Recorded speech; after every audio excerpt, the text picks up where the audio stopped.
Michael, as a voice actor in so many shows and games, what helps you in getting into those characters? The script and the voice. Right. No, it's easy. You know, when you book a spot, I don't really audition a lot. It's usually I'm lucky enough where people like go, hey, you want to do this voice for, and especially when I was doing the Justice League, Bruce Timm, Andrea Romano, they'd say, hey, you want to play this character on Batman Beyond? Do you want to do, and then someone would call me and say, hey, you want to do 8 episodes of Jackie Chan? Right. Or, so it was just come to me, and it was a blast. It's easy to get in your car, drive to Burbank, go to the studio, grab a Coke, Right. not the powder. Right. Coke, Right. or soft drink, whatever, non-caffeinated, whatever. And you sit there and you just read and you just do it a couple different ways and have fun. Okay. So dream job. Having done comic book related characters, do you read any comic books? And if so, I never, I wasn't like before I got Lex Luthor and Smallville, before I got the Flash, before I did any of this stuff. I did a horror movie, I did this Clint Eastwood movie, I did this comedy, and I was just doing a lot of comedy. And when I auditioned for Smallville, I didn't think I was going to get it. My friend, when I got Smallville, they're like, "You're Lex Luthor." Dude, look at your goof. And I was like, I'm going to get fired from this job. There's no way. And then I shaved my head and I looked in the mirror and I was like, oh, you look kind of weird, man. You look kind of, not that bald people are weird, but just you're kind of going bald, but you don't look weird. He normally shaves it. You normally shave it. Yeah, and so I got Lex Luthor, and then for some reason at the same time they go, hey, would you want to go in to read for the role of the Flash? I go, what? The Justice League. I go, sure. Nice. And I went in there and Bruce Timm's like, hey, say the line. And I was like, hey, Batman, do it again. And I would just do it 3 different ways. Hey, Batman, hey, what's going on? Higher.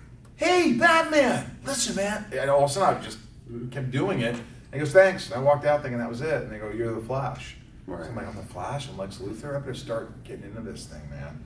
In this comic book world. And I had no idea how big it was. And then you come to a convention for the first time, how many years ago, and then you realize, wow, there are a lot of people who love this stuff. Absolutely. So it's you learn to respect it really fast. Not that I did before, but I was in horror movies. So, Pool Hall Junkies. Yes. Did you already have a skill set in playing pool? Did you have to learn how to play pool? Pool Hall Junkies is one of those things where the director called me and says, hey man, you want to play this lead role with me, playing my brother? And I said, and I read it, and he goes, listen, he goes, I'm going to send you the script, but I need you to fly out tomorrow morning. Wow. And I said, what? And I read it immediately and called him back. I go, I love it, but I don't know if I can learn my lines by tomorrow. He goes, you're going to get off a plane and you're going to record, you're going to film. And so I hadn't played pool, and that first day I worked, I didn't have to play pool. The second day I didn't have to, and then they brought this professional pool player, like Mike Massey was his name, one of the best pool players in the world. And he taught us how to play pool for like a week, and in a week I got good. Nice. And then when we were done with the movie, I got bad. So Pool Hall Junkies, but it's me shooting pool. It's me playing guitar. Did you take anything from that? Like, did you keep the pool stick that you used? Or? No, I didn't. I just enjoyed it. And I got to work with Christopher Walken. Yeah. So funny enough, I don't know why he did this, but I went up to him and I said, "Hey, I'm a big fan. Should I call you? I'm working with you. Should I call you Mr. Walken? Should I call you Chris?" And he just looked at me and goes, "I don't know. Call me Flash." And he walked away. And I don't know what that meant, but at that time I wasn't even the Flash. But he was just a weird fucking guy. Walken was a weird fucking dude. And Chaz Palminteri, the first time I met him, he goes, "Hey, you're in a movie, right?" I'm like, "Yeah." He goes, "Let's go shoot." I go, "Shoot what?" He goes, "Machine guns. There's a gun range right next door." I go, "What?" He goes, "Come on, it'll be fun." So I went with Chaz Palminteri and shot guns. Weird, just weird. Being an actor is weird. You get to do weird shit. Sure. Awesome. Current projects and where you're headed. Yes, I did a movie called The Neighbor with Bill Fichtner he's been in everything. Just look him up. It's dark. I go back to my dark roots. Very cool. This is real. This is the real color.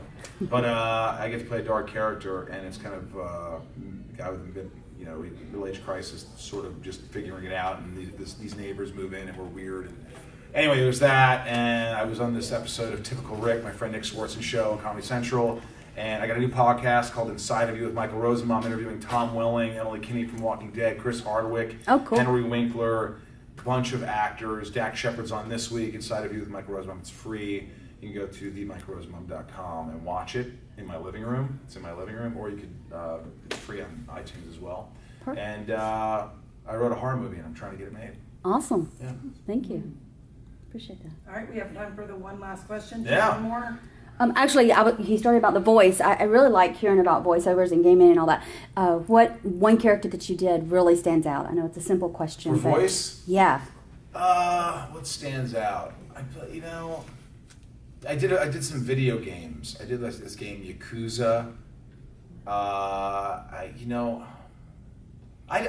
I really love doing is narrating. As much as I love doing the Flash and all these voices, Yeah. when the Two Towers, Lord of the Rings came out, they asked me to be the voice for the narration, like on TV for the 2-hour special. Mm-hmm. And to me, that was cool, just like being a narrator. And I just like hearing myself talk.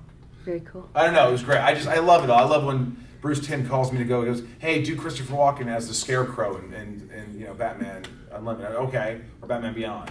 I was like, "Batman, you're gonna die." And do your Malkovich as so and so. Do Deadshot. And I was like, as Spacey. Do your Deadshot as Spacey. I'm like, no, listen to me, damn it. No, God damn it, Batman, you're gonna listen to me, and I would do this whole thing where I'm Kevin Spacey, and he would just let me fly, just off the cuff, and that stuff to me is fun when they just say whatever, just start doing stuff, and yeah, you're like a little kid. You get to do these fun things. Very cool. Thank you. All right. Yeah. We definitely appreciate your time. Yeah.